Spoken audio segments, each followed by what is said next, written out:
Terraria, can you guess the fake?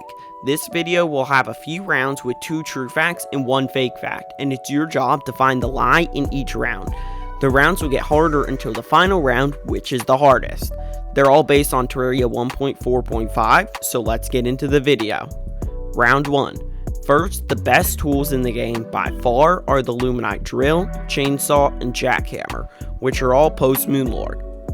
Second, the Inferno Potion, despite being one of the most powerful potions, even in hard mode, can be crafted pre-hard mode, making it very useful for fights like Skeletron. Third, you can actually use a Glorified Extractinator to change ores into their opposite, similar to the Shimmer. For example, you can turn Demonite bars into Crimtane bars. Did you spot the lie?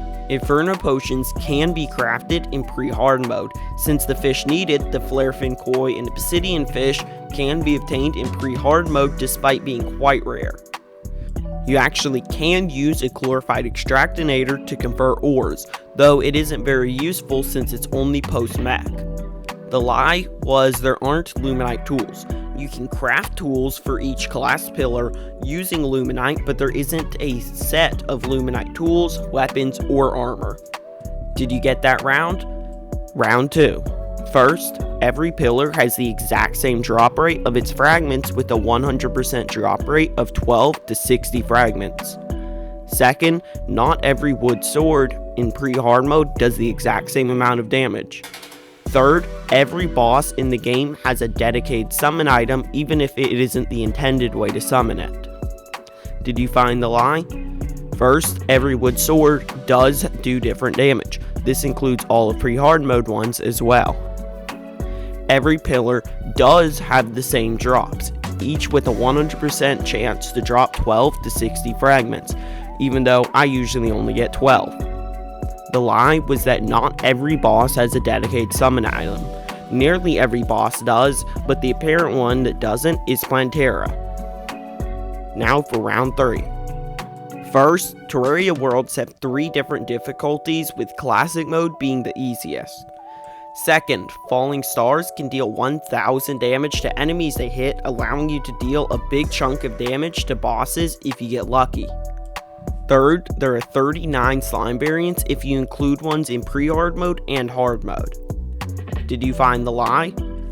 There actually are 39 variants of slimes according to the official wiki.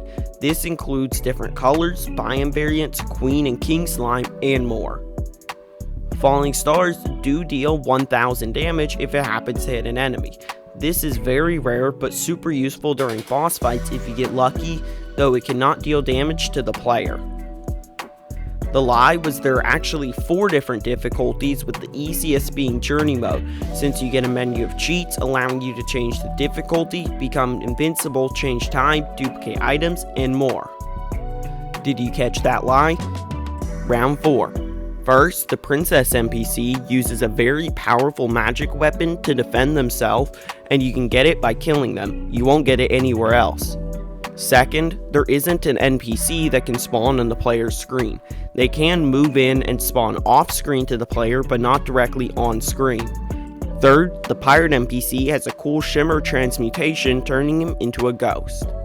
Did you catch that lie? The Pirate NPC does turn into a ghost texture when you shimmer him, but he can't fly. The Princess NPC does use a rare magic weapon.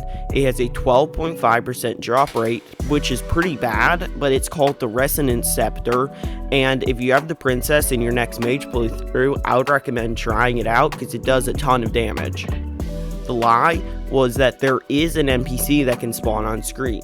It's the old man at the dungeon that spawns Skeletron. As you can see on screen, at 6:30 AM he respawns if he was killed the night before or the day before, and he can even respawn while on screen. And the 5th and final round. First, the bubble gun, which is normally dropped by Duke Fishron, can be obtained in pre-hard mode without cheating. Second, this meteor that spawns in the background before a meteor strikes, similar to the falling star last round, can rarely deal 5,000 damage to enemies if they're in the space layer, making it one of the most powerful things in the game. Third, by placing down torches that correspond to the biome you're in, you actually gain luck. For example, ice torches in the ice biome will give you extra luck. Did you spot the lie? Placing down torches that match the biome you're in does increase your luck. This used to reduce your luck if you used the wrong torch, and this included using normal torches in other biomes. But after protests by the players, this part was removed and the torch god was added. The bubble gun can be obtained in pre-hard mode, but it isn't the bubble gun you're used to.